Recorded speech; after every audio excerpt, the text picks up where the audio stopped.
Welcome to Unit 7, Lesson 4, Westward Expansion, the Missouri Compromise and the Monroe Doctrine. Increasing regional tensions. When people find it impossible to agree, they may need to work out a compromise. The different economies of these regions and the practice of slavery. For the most part, the North was an industrial region with mills and wage laborers, while the South was an agricultural or farming region, producing cotton through slave labor. The federal government wanted to admit the Missouri Territory as the 23rd state. The trick was how to do so without upsetting the balance of 11 slave states and 11 free states. Americans worried that admitting Missouri would create an imbalance in power between slave and free states. In 1819, the Senate proposed the Missouri Compromise. In it, the people of the state of Missouri could own slaves.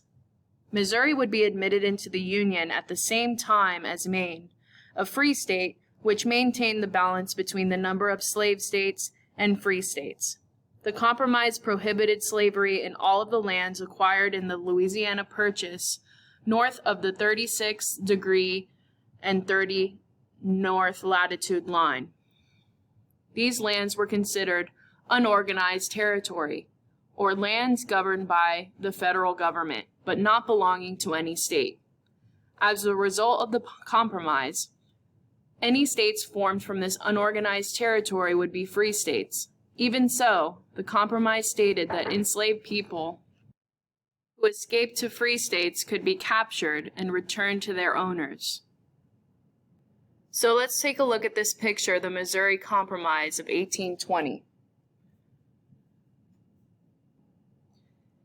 Here you have the red states who are free states. There's no slavery in these states. They're in the north. And you have the green states that do have slaves in their states. You have the Arkansas Territory and Florida Territory that also have slavery in these states. The line, the Missouri Compromise line that is above in the north, the unorganized territory, this is a piece of land owned by the federal government that are not yet states, but you are not allowed to have any slavery in these future states or on this land.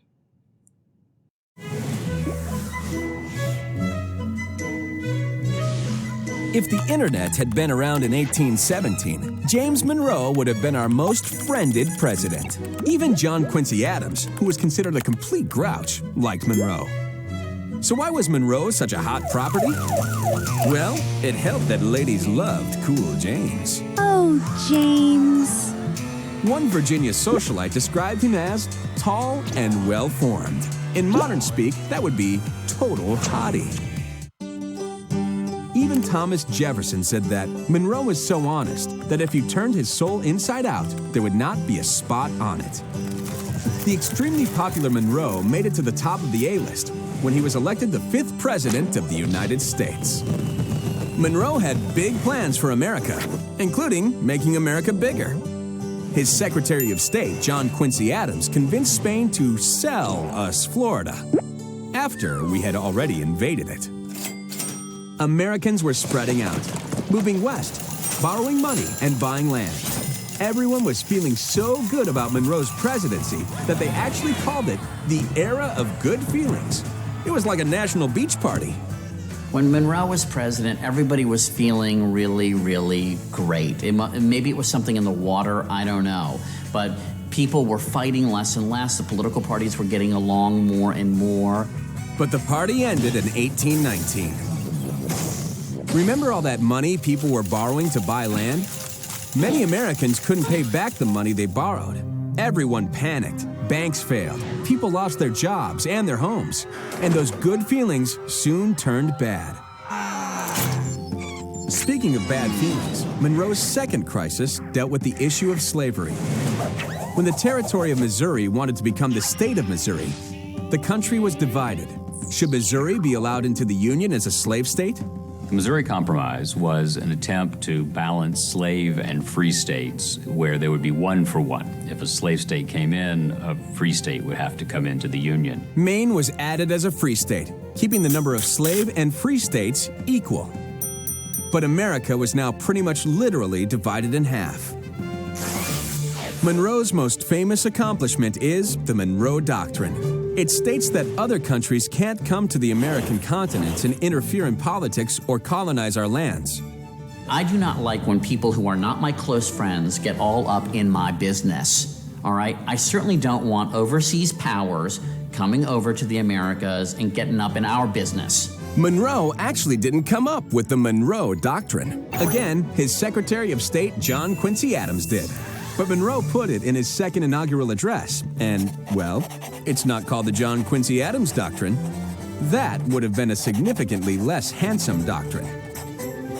Monroe was so popular that no one ran against him during his second presidential election, and he served 2 terms. And his poor, underappreciated Secretary of State, John Quincy Adams, was about to have a hard time following Monroe's act. His administration would be a lot less well-formed.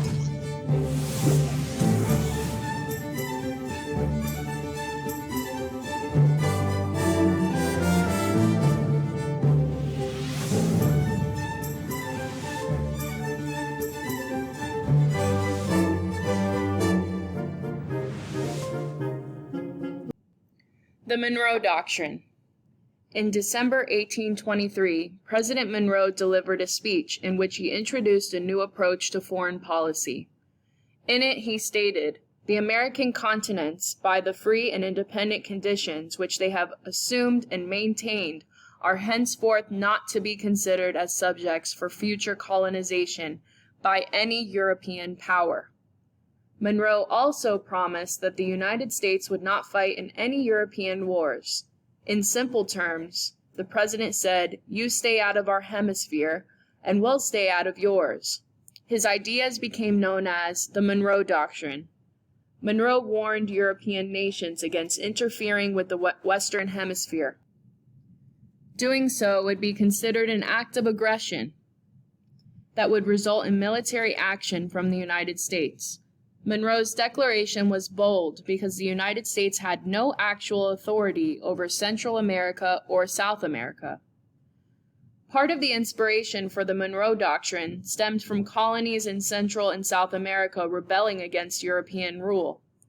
Monroe feared that European countries might try to reassert their colonial power.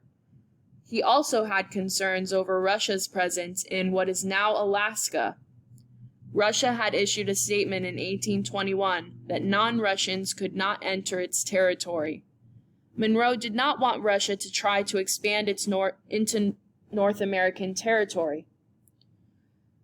Though Russia and Spain denounced the Monroe Doctrine, they tolerated it.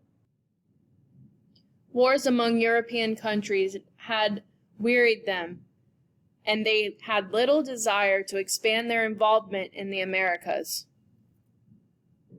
The Monroe Doctrine Desk. While serving as a minister to France under President George Washington, James Monroe purchased this mahogany desk in Paris. When he moved into the White House in 1817, he brought this desk with him and likely wrote the Monroe Doctrine while sitting at it.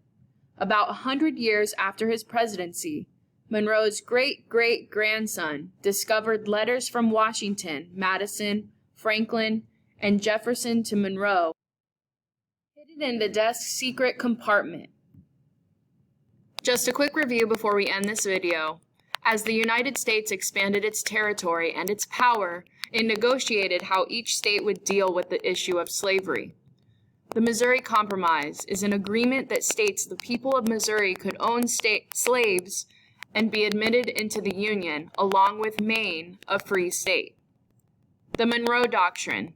President Monroe's idea that all European nations would need to stay out of the Western Hemisphere.